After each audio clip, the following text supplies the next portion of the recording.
Idana hatrany amin'ny lafiny politika kosa isika fa tokony ataon'ny filoham-pirenena laharapahamehana ho an'ny fanjakana malagasy ny fitakiana ny famerenany frantsay ireo nosy mandinina ho hatrany ny fivondronan'ireo mpandraharaha eo amin'ny sehatra ny fitrandrahana madinika izay naneho ny heviny mikasika ireo nosy mandinina ireo.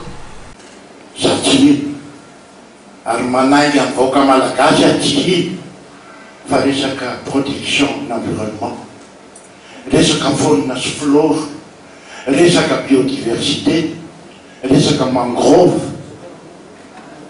no antony amin'ny tirana Frantsa amin'ireo nosy. Milaza izy fa tsy lahara-pahamehana ny jerevana amin'ireo nosy kely ireo izao hoe lahara-pahamehana.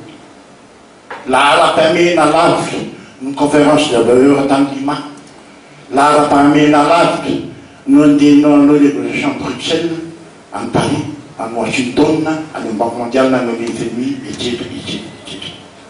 Mais l'opportunité que j'avais, non, en demandant au président de la République, à une COP21, conférence des Nations Unies, en Paris, en novembre, plus d'une centaine de chefs de gouvernement qui étaient en Ouaviane, des milliers de délégations Ouaviane, Kamengavi, à tout les résolutions des Nations Unies en décembre 1979, les Gavi, en Philippe français, à Mire, dans le Madagascar.